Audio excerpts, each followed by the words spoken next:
All right. Are you able to get in, Joe? Are you asking me if I can see you yet? Yeah. Here you go. You're coming on now. Yep, you're on. Okay, cool. I'll hang up.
All right.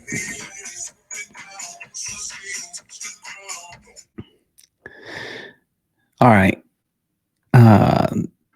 We're going to go ahead and get started. Let me jump to a screen y'all can see. If you double tap the slides in front of you, you'll be able to make the screens a little bit larger or the slides larger. So let me just dump that into the chat here. Double tap the slides, make them bigger.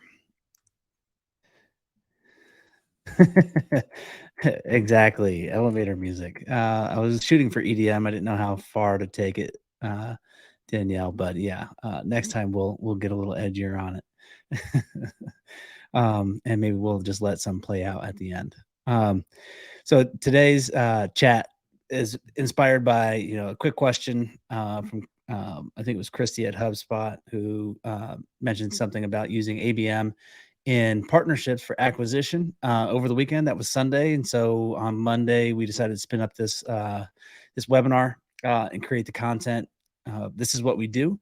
So we just wanted to address anything. If you guys have questions, this is not going to be a very in-depth presentation.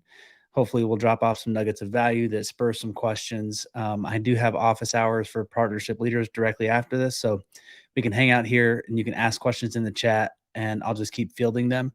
or you can ask during office hours. But the goal is that we're going to take this and probably do a couple sessions where we dive deeper on each one of these things: recruitment, activation, better together story, productization.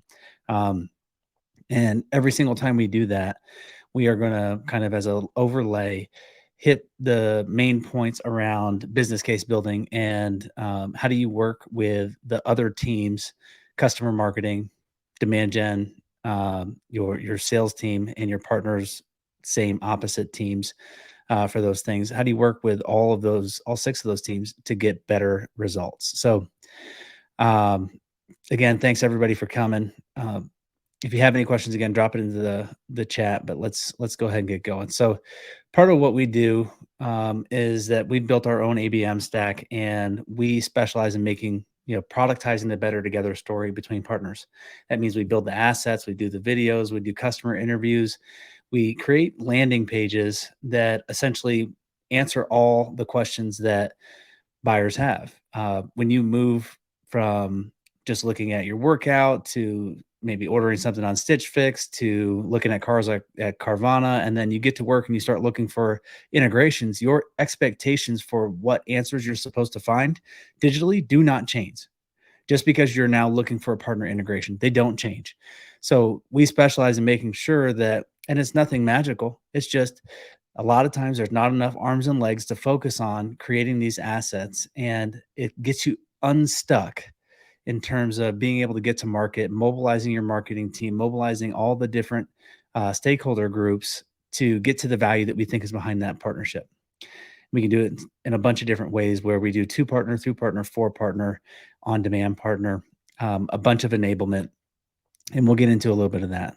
It's not supposed to be a pitch, but I want you to know who we're doing this for. Roughly 36 SaaS companies from zero, still working on revenue, venture funded folks, all the way up to a couple $1 billion. Here's just a bunch of our tech that we use. So this is all stuff that you don't have to go out and buy to get mobilized.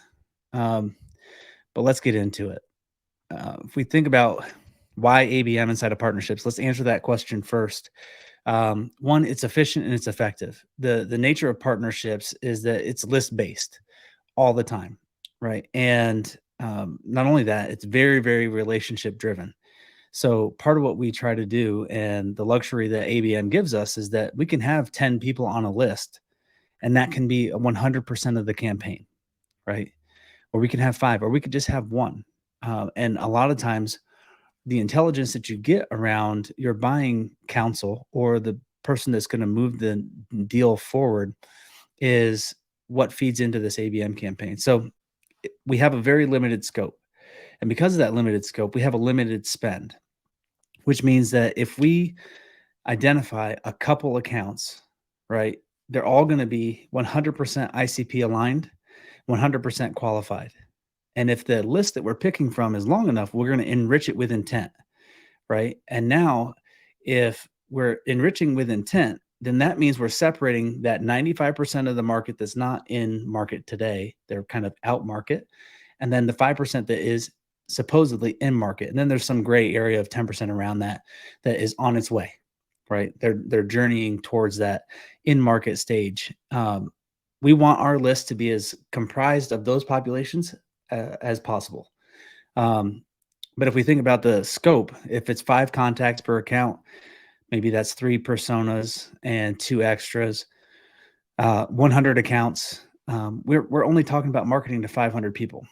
And a lot of times, if that's verticalized and it's persona based, then there's really like 45 to 100 people that we're talking to with that full story. The point is that we can be as specific and as precise as we want to be.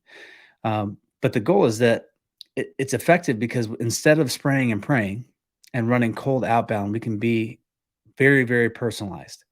So instead of paying to market to 10,000 people or 5,000 people, we only want to market to 500, but we're still going to take those dollars and spend it on those 500, which means our hit rate is going to be significantly greater because, in theory, our content should be better. The approach will be, say, more it'll have more finesse, it'll be more gentle. It'll recognize where each buyer is in their journey. So the personalization to the nth degree. Um, if you look at this little graphic that we have here, right? We build these out so that if you're trying to enable a partner team, and we always say yes, run ABM campaigns to win the hearts and minds of your sellers. But say your sellers are now trained and motivated to put you into deals, but it doesn't happen as effectively or as efficiently as you'd like to. What we would say is that we can engage with every single seller, upload their inbox, and tie their inbox to our Better Together story. And every time an account lands on that landing page that is associated with that seller, the landing page updates, right? It changes. It'll be either their sales card or the relevant information that that seller agreed to want to show those accounts. But when we build this out, right, we're talking about recognizing where they're at in their conversion journey. We want partner confirmation or customer confirmation in terms of short videos, interactive demos so that they can get in and see what their data would look like with if they did complete that integration. What's the complete story in terms of how do they move from where they are to where are they going to be after they take action, and showing what target benchmark utilization data actually looks like.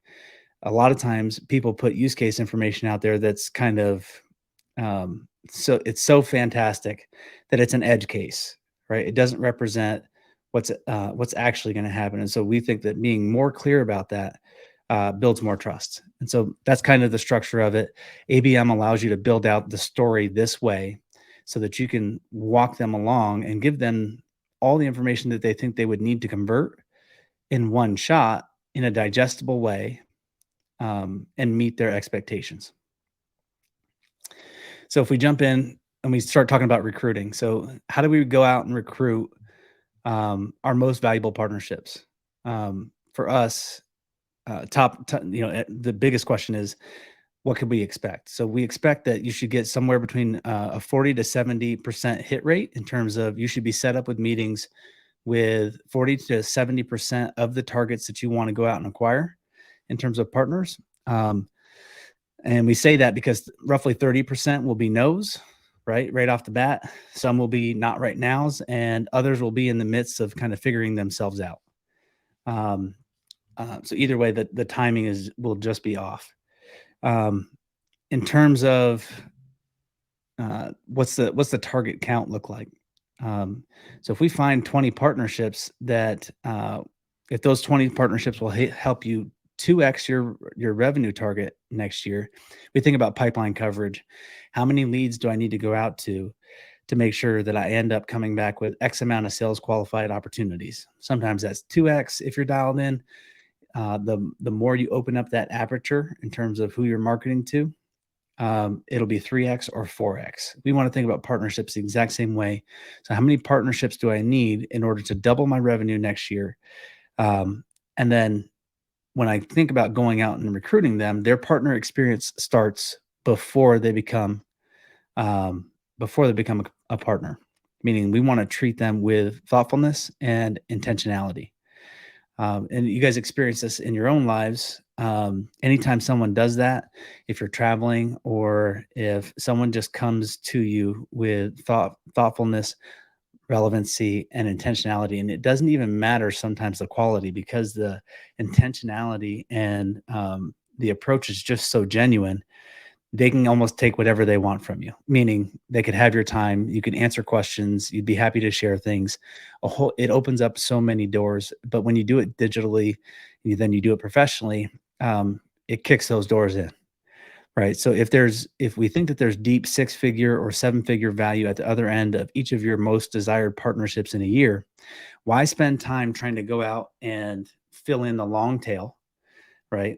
And you can do that, but you should go out and use ABM to go out and get those anchor partnerships that are going to deliver 80% of your revenue, right, next year, with that process. You can do it in an email. And we have this picture of this physical mailer. So that's a 7x7 video that someone gets, and it comes in like a UPS package. And again, if you have questions, jump in. Throw them in the comments. I'll see it. That's a 7x7 dimensional mailer with a video. That could be anyone from the partnership team or a couple people from your organization. Maybe it's the CEO, maybe it's the CMO or the head of product or the head of customer success with a quick video saying why they think a partnership with, say, GoDaddy would really change the game for them, right? And communicating what that meaningfulness is. And that costs $25 to send. And there's no MOQ, there's no minimum order quantity. So if you wanted to rip off just one of those, get a video, get it from Vidyard, have your head of customer success do that, personalize it to just that one target, right? And then send that, spend $125 to send it to 5 of your target personas there.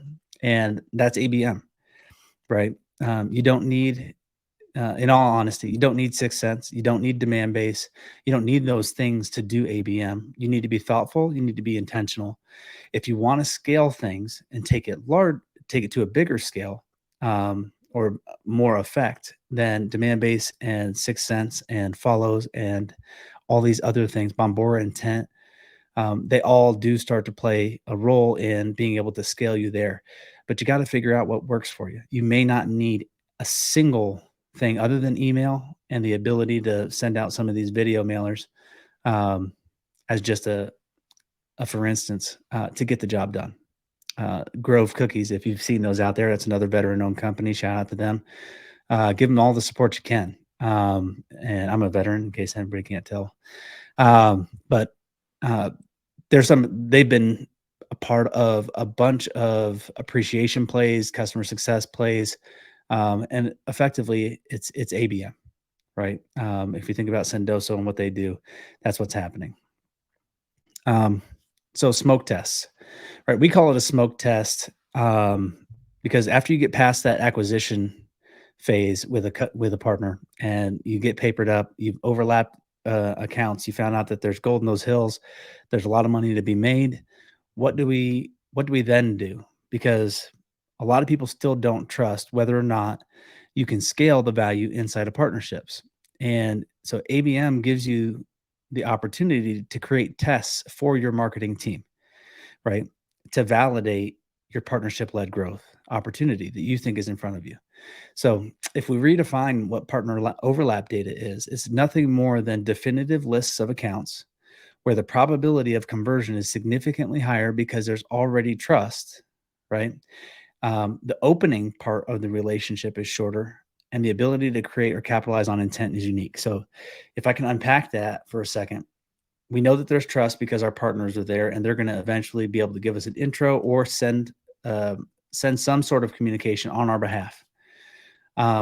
There's two sides of a deal. You got to open a deal and close a deal. And the opening part is where a lot of people run into problems, right? And that, demand gen is not lead gen, that whole argument, that whole conversation. In this world, ABM allows you to kind of bridge that gap and move through the awareness engagement to opportunity, sales qualified opportunity very, very fast because you're combining the best of both worlds, which is precision targeting, relevancy, and then trust, right? And it's coming from a known entity and you're not really doing anything ridiculous. The time it takes people to trust you still takes the same amount of time, but you're able to borrow it. Your partner has just gone all the way down that road for you to the point that they've earned that trust. And that is the point that we're jumping in, which allows us to bypass quickly the awareness or move through it, awareness engagement to sales qualified opportunity. So the last portion of that is the ability to capitalize on intent.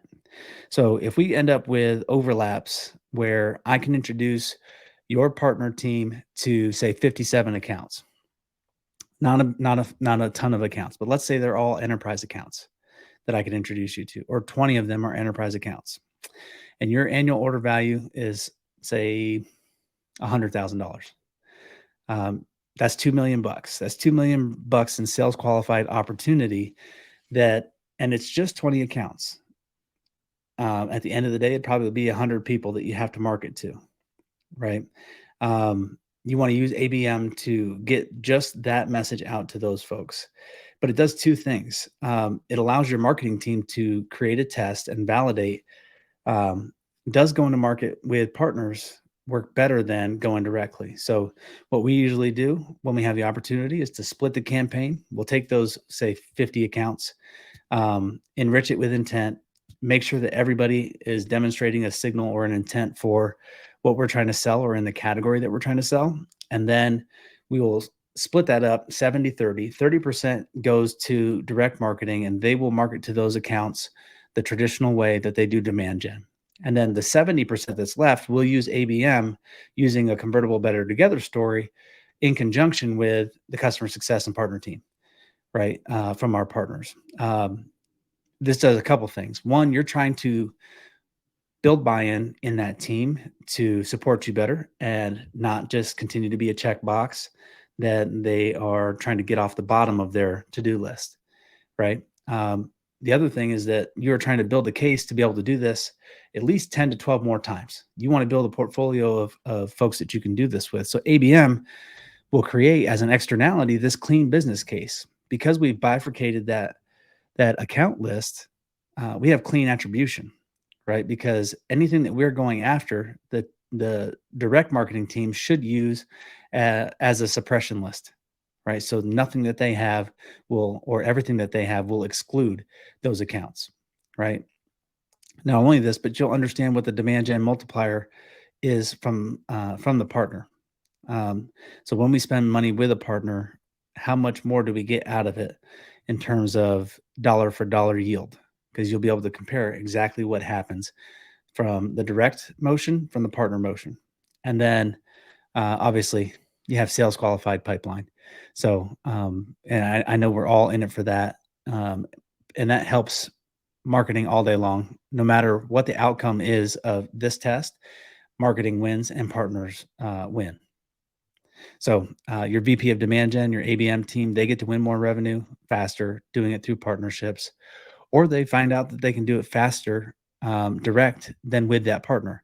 And a no is also a good answer as well, because you know where not to spend money. And I feel like a lot of partnerships could go through these types of motions really, really quickly to find out where not to spend money and then reallocate those dollars back to areas that did prove out to have a demand gen multiplier and scale even further.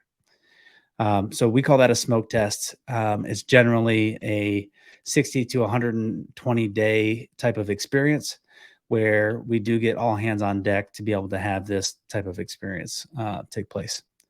And then you're better together, right? So if we're thinking about mobilizing this better together story, the folks that you're going to need involved, it should be time bound.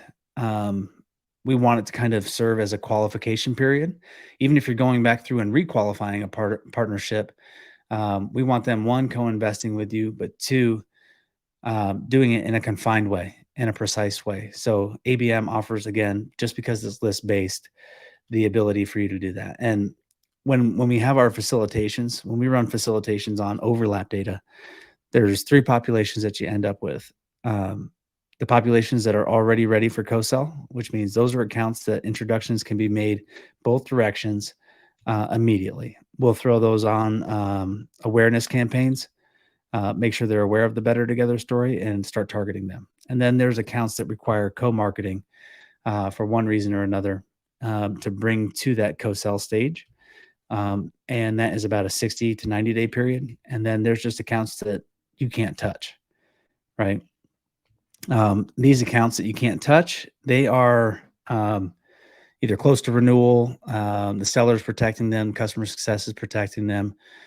Either way, they've been disqualified from the list. So those are the three different areas that you can use ABM in. And I didn't want to spend all this time just briefing you on different things to do. Rather, I'd love to ask or answer any questions that anybody has in the comments. Love for you to drop it in there or Slack me directly if you're on Slack with me. All of these. Let's see, Chris Murray. I know you probably have a question.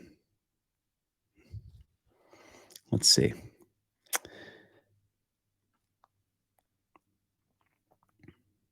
All right. Let's see. I just got one. Does it have it? What does it cost? Okay.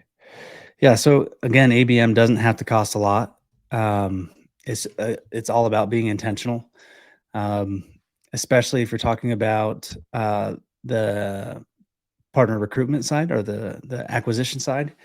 Um, a new play that we're running is just paying for time, no different than you would a consultant or a a doctor, lawyer. You'd pay for a half hour or an hour of their time. So we are running influencer plays. We call them nano influencer plays, where we pay the connection that can make the introduction. But we are. Let me see if I can share my screen. Uh,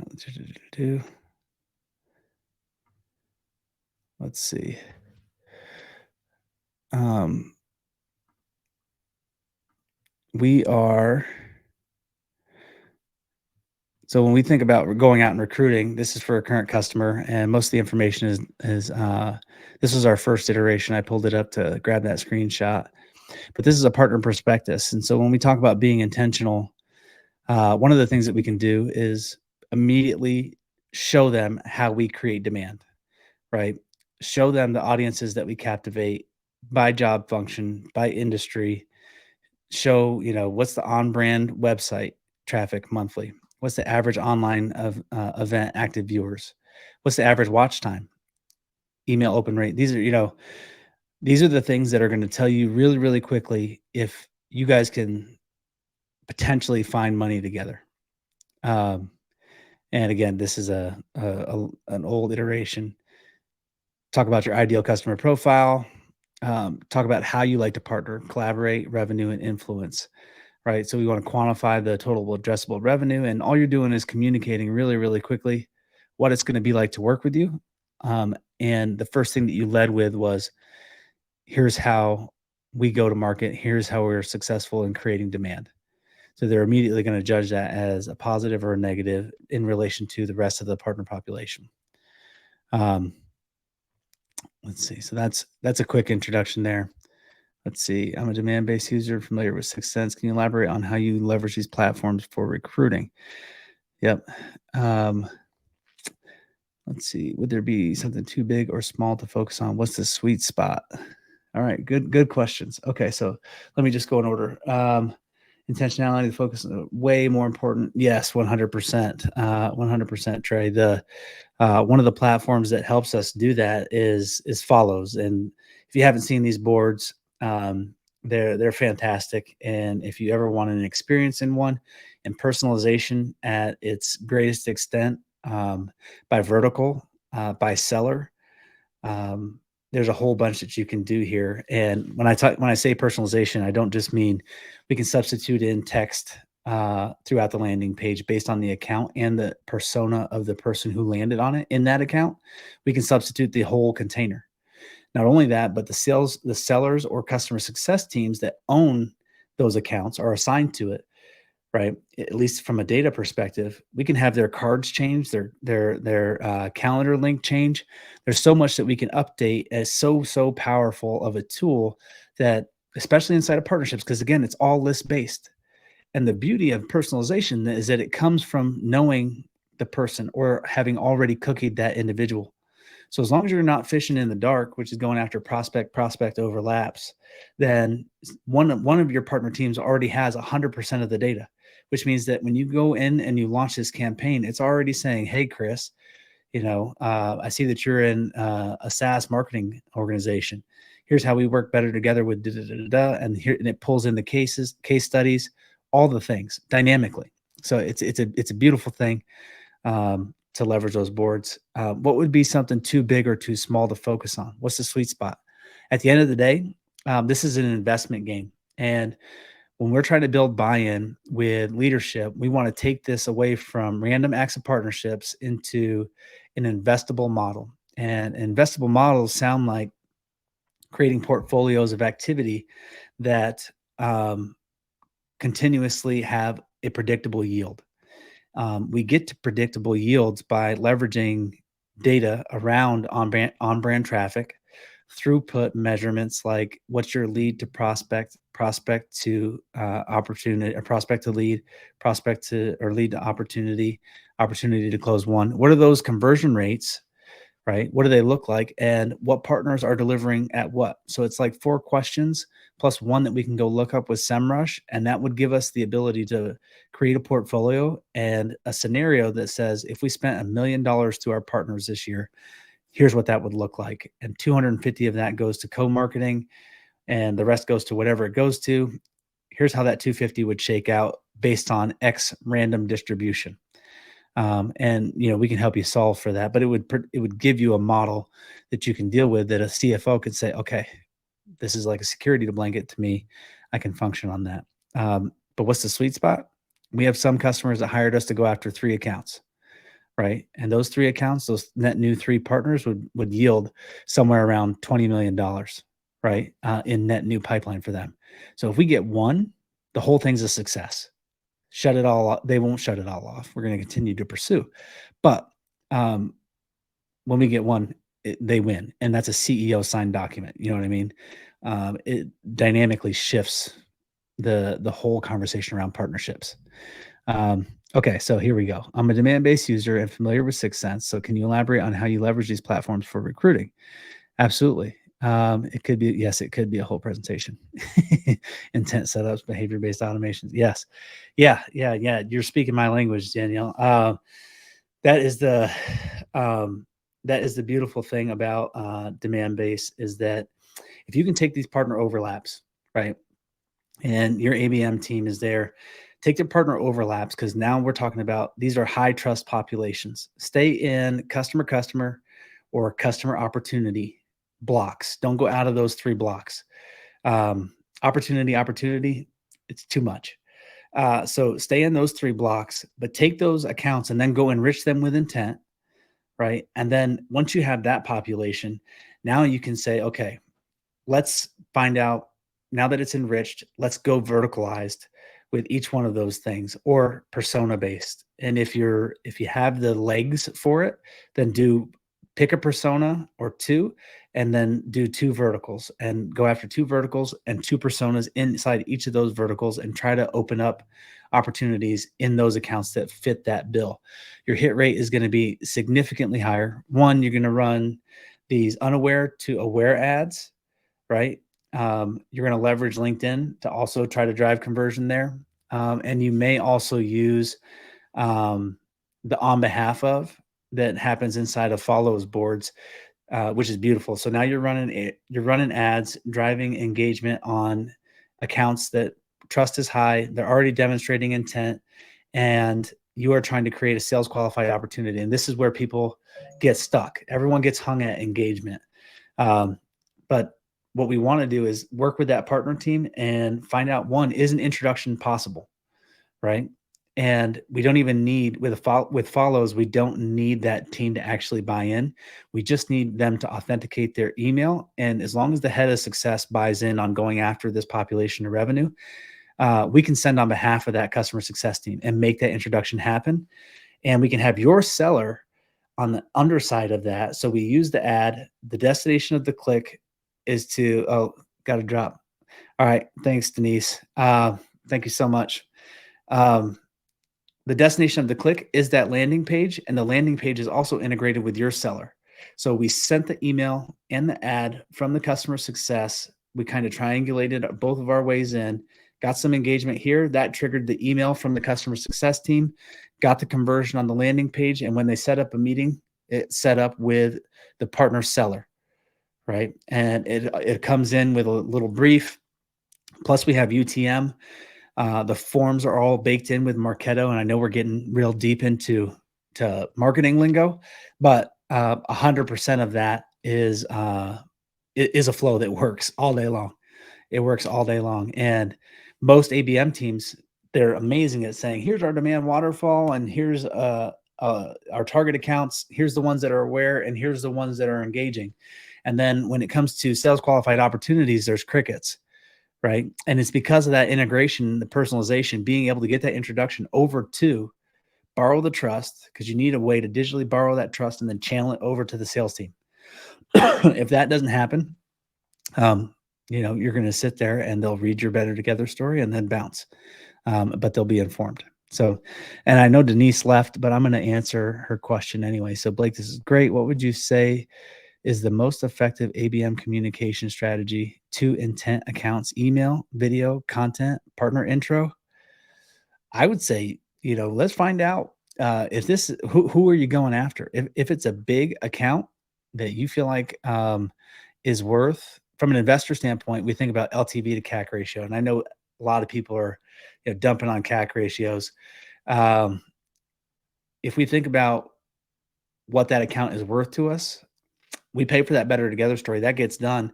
But what's the personalization that goes into it? I would say, there's some accounts where here's a good one. There's a book called Irrational Hospitality. In Irrational Hospitality, it talks about business owners running a P&L. And when they talk about this, and some partnerships should work the same way. When they talk about running the P&L, you should be absolutely ruthless. Mind your pennies, and the dollars take care of themselves for 95% of your budget. But for 5% of your budget, you spend it on things that are absolutely ridiculous, that don't make any sense, but are thoughtful and intentional in terms of having an impact on the person that you want to have a good experience throughout that journey. And I think that if the question is email, video, content, partner intro, I think any one of those could be the right answer. If they're demonstrating a intent, it's like already, it's like getting two aces in blackjack. Yeah, you split them. You're already in a great direction. Split them and double down. At that point, that's where you want to trigger spending more. So, would you alter the approach in any way for a new category solution that is unknown by target customers and partners? If it's unknown by target customers and partners, then yes, I would. I'm going very heavy on a split funnel webinar strategy. And so you want to take, we talk about splitting high intent and low intent. When you think about the problem specific, like say, okay, how partner teams win with ABM. This is what we call low intent webinar, right? Nobody is going to learn truly how to solve a problem here. But when I launch the next ABM campaign, I'll just do it to, demonstrate it. The next ABM campaign would be about, let's say, how to leverage demand base and intent to drive conversions or to drive conversions in overlap accounts or something like that.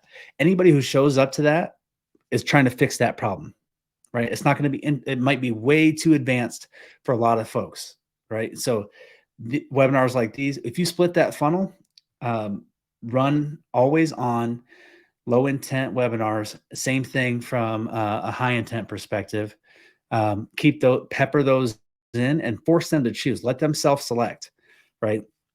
I think, Chris Walker from Refine Labs talks about, how'd you hear about us, as if it's something new, but that's self-revealed data. And as an economist, I feel like that's kind of flawed in how people report things because of expectations, ego, and all these other things. But when you split the funnel and just give them two options about where they want to spend their time, they are communicating to you a different level of intent. And intent, as you'll see, I'm working on something with lead forensics, is not something that's binary, right? There's a continuum of intent, and it's not just I'm not in market or I'm raising my hand because I'm running at you with a check, right? There's a whole bunch of things, and marketing's job is to identify where are you at in your journey.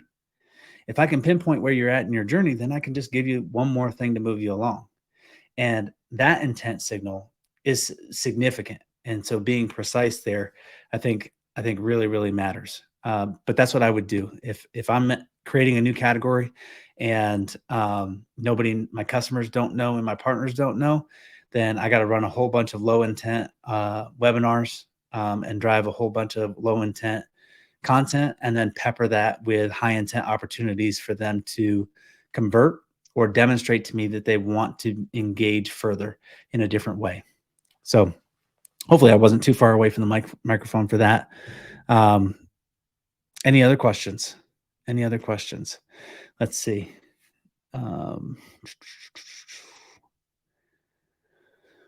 I guess I should have been bringing these up on screen. Did I miss any? Okay. So ABM it's powerful because it's focused, it's precision. There is no too small.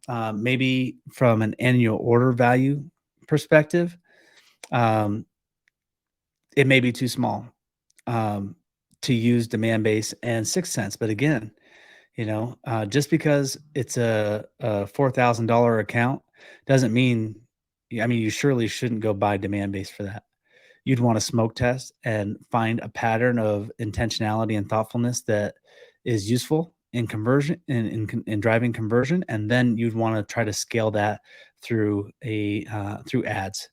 But very seldom is demand based in 6 cents very good for doing raw demand gen, meaning you take somebody who doesn't know you, give a shit about you, or want to spend time with you, all the way to, oh my God, I love your brand. You're going to solve my personal problems so I can have more fun at home. Right. That's a long journey to go through, which is why I love partners, because we get to bypass a whole bunch of that mess and kind of parachute into the middle and run across the finish line. But if nobody has anything else, I would love to, in 20 minutes, everyone take a break. I'm going to take a break. I'd love it if anybody wanted to. There's partnership leaders office hours on partner marketing coming up. I can drop that into the chat if you guys are interested. God forbid. I know you guys probably had enough of me already. But if you're anxious for more, there's the there's the link for that. I love the analogy. Yeah, I know. And for me, it's just it makes short work of a hard job, right? Marketing does have a hard job, and they can never stop doing demand gen. But if we can use ABM inside of partnerships to help them not hack, but short circuit or borrow that trust, so that we can build this amplified trust pipeline, we'll have sales qualified opportunities coming through all day long. And that's the beauty of it. And as soon as you'll see their eyes open up. I know my eyes look a little tired because I've been going straight out today, but that VP of demand gen, once they get their first bucket of co-sales in that quarter, they're going to be like, what? And then they're going to say, well, can we repeat this? And by the time you get to 3, they're questioning why they're spending money over on the direct demand gen side, which is not something you can stop until you go full partnerships, full co-marketing, and you run top of funnel, very, very high top of funnel co-marketed assets. You can make the switch. And I always say, if my partner's going to give me $1, why would I spend $1 on my own when I can go get the effect of 2 all day long? It just mathematically, from an investor perspective, it doesn't make sense to do anything different. But thank you guys so much for joining. Again, if we're not connected on LinkedIn, please add me. If you got questions inside of Slack and partnership leaders, or if you just want to send me a Slack request, I don't care. Connect with me, and we can chat about some things. Okay. We do have Partners Palooza coming up, which will be a big event. It should be about a month long. Partner marketers who want to engage in partner recruitment with ABM, partner activation, where we just get you to the populations and help facilitate what happens between teams. Plus, there's a whole bunch of swag and things like that. So that'll be coming up. I'll be speaking at Supernode in San Diego, doing the elevation tour across Europe at the end of June. So no matter where you are, hopefully we'll get to meet each other, or we can chat. So we'll see you out there, and I'll be in office hours here in about 16 minutes. Thank you guys so much. I appreciate the attention, and thanks so much.